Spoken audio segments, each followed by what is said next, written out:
Nous allons retourner dans les Alpes-Maritimes. Je salue la députée de La République En Marche, Alexandra Valletta-Ardisson. Bonsoir et bienvenue. Évidemment, je vous demande tout de suite si vous avez des informations à nous donner sur ce qui va advenir dans votre département. Nous sommes tous en attente, j'allais dire, de l'annonce du préfet des Alpes-Maritimes, même si on a tous bien conscience qu'on s'oriente plus vers certaines pistes, mais on attend l'annonce officielle du préfet des Alpes-Maritimes qui devrait intervenir prochainement. Alors, quelles sont les pistes auxquelles vous pensez? Quelles sont les pistes de discussion sérieuses dont vous pouvez nous parler ce soir? Alors, on reste sur une des premières qui avait été évoquée, à savoir un confinement sur le littoral le week-end, donc les 2 week-ends à venir. Donc, ça serait vraiment un confinement localisé sur le littoral des Alpes-Maritimes, sur la bande urbaine des Alpes-Maritimes. On irait sur une généralisation du port du masque dans le département, ce qui n'est pas le cas actuellement, mais également sur une diminution de la jauge pour les centres commerciaux. J'utilise le conditionnel parce que bien évidemment, tant que le préfet des Alpes-Maritimes n'a pas annoncé, mais ça fait partie des mesures qui avaient été mises à la consultation, à la concertation qui sont mises à la concertation depuis hier soir et sur lesquelles on échange beaucoup ces dernières heures.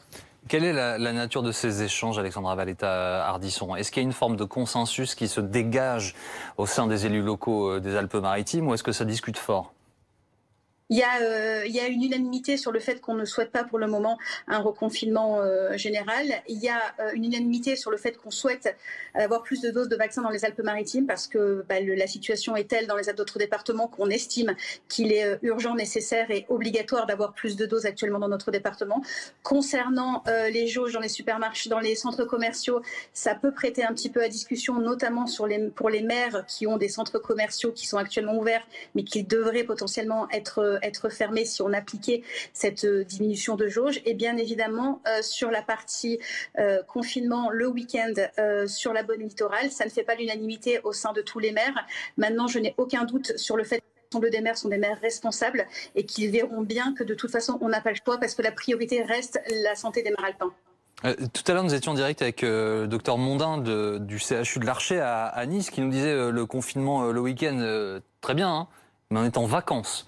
Donc du coup, on va dire aux gens, le samedi, dimanche, vous ne sortez pas, mais du lundi au vendredi, vous pouvez vous balader où vous voulez. Alors déjà, ils ne peuvent pas se balader n'importe où, n'importe quand, du lundi au vendredi, parce qu'on a un couvre-feu à partir de 18h. Cette notion de faire un confinement sur la bande littorale plus le week-end, c'est pour permettre aussi d'éviter un afflux massif de touristes. On est en période scolaire, vous venez de le dire. Donc si ça peut éviter aussi un afflux de personnes qui viennent des départements voisins, mais également du reste de la France, en se disant peut-être qu'on ne va pas malheureusement dans les Alpes-Maritimes pour les vacances scolaires parce que ce week-end, on ne pourra pas aller se promener, même s'il y a un soleil magnifique, ça peut peut-être freiner. Et donc aujourd'hui, on en appelle vraiment aussi à la responsabilité de l'ensemble des Françaises et des Français en leur disant ne venez pas dans les jours à venir, ne venez pas passer vos vacances dans les Alpes-Maritimes, venez plus tard, une fois que l'épidémie sera partie, bien évidemment venez et revenez, mais pour le moment, évitez de venir dans les Alpes-Maritimes. Qu'il y a 3 semaines, le chef de l'État avait choisi de ne pas procéder à un reconfinement préventif, finalement en rejetant les options qu'avaient proposées les scientifiques. On voit bien que la tension reprend à certains endroits. Est-ce que vous redoutez, en tant qu'élu de la majorité, que le chef de l'État doive revenir sur cette décision ? Alors, depuis le début de la crise sanitaire, le président de la République et le gouvernement agissent vraiment de manière graduée et proportionnée. Donc, et en s'adaptant à la situation, le vaccin évolue, il y a des variantes qui apparaissent. Donc, on est vraiment dans une évolution constante depuis le début de cette crise. Et d'ailleurs, heureusement qu'on a un gouvernement et un président de la République qui adaptent au fur et à mesure aussi leurs décisions. Aujourd'hui, ce qu'on se rend compte, c'est que dans les Alpes-Maritimes, la situation est catastrophique. N'ayons pas peur de le dire, même si ça ne fait pas plaisir à dire. Et donc, je trouve ça plutôt sensé et normal et raisonné de, pour le moment, mettre des mesures de restriction plus importantes dans notre département et après de voir comment ça se passe dans le reste de la France. Mais ce n'est pas incohérent et bien au contraire, ça fait preuve d'une grande réflexion et d'une grande adaptabilité de la part de notre gouvernement de décider d'adapter au niveau local, en fonction d'une situation locale bien spécifique et bien précise, d'adapter les mesures au niveau national. On ne va pas aujourd'hui, si c'est la décision qui sera prise et annoncée par le préfet des Alpes-Maritimes prochainement, on ne va pas par exemple confiner l'ensemble de la France les week-ends si la situation est unique uniquement catastrophique dans les Alpes-Maritimes. Commençons par voir si cette solution donne des résultats convaincants dans les Alpes-Maritimes. Si oui, on pourra peut-être l'adapter si demain d'autres départements subissent la même chose. Et si jamais cette mesure n'est pas suffisante, peut-être qu'il faudra malheureusement aller vers un confinement plus généralisé, ne serait-ce que dans notre département. Mais c'est vraiment ce qu'on essaie d'éviter, c'est un confinement généralisé dans les Alpes-Maritimes et également absolument qu'on fasse baisser cette progression du virus dans notre territoire parce que c'est vraiment dramatique. Est-ce que vous comprenez comment on est arrivé à cette situation que vous définissez comme catastrophique? Le maire de la ville a par exemple cité les brassages de la population parce que beaucoup de touristes sont venus sur la Côte d'Azur, notamment pendant les vacances de Noël. Il a parlé du nombre de vols qui était passé de 20 à 120. À 120. Exactement. Bien évidemment, la Côte d'Azur a toujours été un lieu de détente, un lieu de villégiature. Donc, bien évidemment, les touristes sont venus et je les comprends en théorie d'avoir choisi le département des Alpes-Maritimes pour lieu de villégiature. D'autant plus que les stations de ski étaient fermées. Donc, beaucoup ont préféré la case Soleil et Riviera Française. Donc, ça, je le comprends et je l'entends parfaitement. Je pense qu'il y a un cumul. Mais maintenant, voilà, je ne suis pas médecin non plus, mais je pense qu'il y a un cumul de plusieurs facteurs. Il y a effectivement le premier facteur qui est le facteur touristique. Et donc, on tire la sonnette d'alarme actuellement parce qu'on est en vacances scolaires et c'est pour ça qu'il faut absolument limiter les entrées sur notre département. On a aussi le fait que le département des Alpes-Maritimes est un gros département avec beaucoup de population et jusqu'à présent, on n'avait pas été extrêmement touchés. On a été touchés bien évidemment et malheureusement, mais on ne faisait pas partie des départements les plus touchés de France.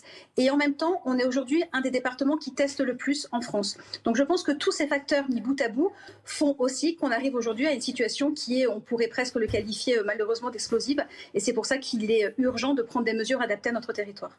Je voudrais revenir, s'il vous plaît, aux mesures qui sont en discussion avec les élus locaux actuellement. Est-ce qu'il a été simple et rapide, selon vos informations, de mettre de côté les gens de la vallée, ceux des vallées qui ont été touchés par les intempéries, de ne pas leur imposer de mesures supplémentaires? Et est-ce qu'il a été simple de définir ce qui est du littoral ou ce qui ne l'est pas? Ça peut paraître bête comme question, parce qu'on pourrait se dire, si on est à des plages, on est sur le littoral ou on ne l'est pas, mais j'imagine que ça n'est pas aussi simple dans les conversations. Alors, c'est absolument pas bête comme question. Pour être totalement honnête, il n'a jamais été question de confiner, du moins dans l'ensemble des discussions qu'on a pu avoir, et ça n'a même jamais été proposé par le préfet des Alpes-Maritimes, il n'a jamais été question de confiner nos vallées, d'autant plus qu'elles ont subi un lourd traumatisme avec le passage de la tempête Alex, donc il n'a jamais été question de confiner le moyen et le haut pays. Dès le départ, dans le cadre de ce confinement particulier, hybride, j'allais dire, il a été question de la bande littorale. Qu'est-ce qu'on appelle aujourd'hui bande littorale? C'est la zone urbaine. Donc la zone urbaine, c'est parfaitement défini dans le cadre, la préfecture connaît parfaitement la définition. Il n'y a pas que les villes qui touchent, j'allais dire, notre belle Méditerranée. Il y a aussi quelques villes qui sont légèrement un petit peu au-dessus. C'est vraiment les grosses zones de concentration et de vie urbaine. Donc il n'y aura pas que les villes qui touchent vraiment la Méditerranée, quelques petites villes un petit peu au-dessus, mais c'est une définition administrative. On a aujourd'hui deux zones urbaines, la zone urbaine, on va dire, de Nice, qui va un petit peu jusqu'à la frontière du Var, et la zone de Menton. Donc ce sont les zones urbaines que nous avons dans l'Alpes-Maritimes. Et c'est ces zones-là qui sont concernées depuis le début. On n'a vraiment jamais parlé de confiner l'ensemble des Alpes-Maritimes. C'est ce qu'on dit justement. Est-ce que ça passe facilement auprès des élus qui ne sont pas directement sur la Méditerranée? Parce qu'ils pourraient se dire, certains, attendez, mais nous on a moins de touristes, on a moins de gens qui viennent nous voir. Après, vous savez, il y a une topographie particulière dans les Alpes-Maritimes. Je ne sais pas si vous connaissez notre magnifique département, mais il y a une particularité, une topographie assez particulière. Et c'est pas parce que vous ne touchez pas la mer, que vous n'êtes pas à 10 minutes en voiture de la mer, que vous n'avez pas une vue de votre terrasse ou de votre balcon sur la mer Méditerranée. Donc, en fait, on est plutôt sur des bassins de vie et des regroupements de population. Et ces regroupements de population, c'est ça qui qui sont considérés aujourd'hui comme notre aire urbaine. Et c'est pour ça qu'il y a quelques communes, mais c'est vraiment à la marge, c'est très, très à la marge. Il y a quelques communes qui sont dans cette zone urbaine, qui ne sont pas limitrophes à la mer, mais qui sont dans cette zone urbaine. Mais c'est vraiment à la marge. Vous parlez de mesures différenciées. Est-ce que vous pensez qu'il faudrait alléger les mesures sur certains territoires? Ah non. Sur certains territoires autres que les Alpes-Maritimes, Oui. Ah non, je ne pense pas. Les derniers chiffres au niveau national montrent qu'au contraire, il faut être encore plus et garder accru notre vigilance. On a peut-être tendance un petit peu trop à oublier en ce moment les gestes barrières et autres. On voit bien la situation de l'épidémie actuellement partout en France. Donc je pense qu'au contraire, l'heure n'est absolument pas au relâchement. L'heure est à la vigilance accrue. Et continuons à être responsables. Les Français ont bien joué le jeu pour éviter, il y a quelques semaines, un reconfinement général. Continuons à faire tout ce qu'on peut, même si il ne faut pas se mentir, on commence tous aussi à en avoir marre et ça devient vraiment compliqué, mais on n'a pas le choix. Après, il n'empêche que malheureusement, l'évolution avec les différents variants feront qu'on sera peut-être dans l'obligation, et c'est le gouvernement et les scientifiques et le président de la République qui prendront la décision le moment venu, mais je pense que l'heure n'est absolument pas, bien au contraire, au relâchement. Restons au contraire solidaires et surtout restons très vigilants à l'évolution et continuons à utiliser ces gestes barrières et à limiter au maximum nos déplacements.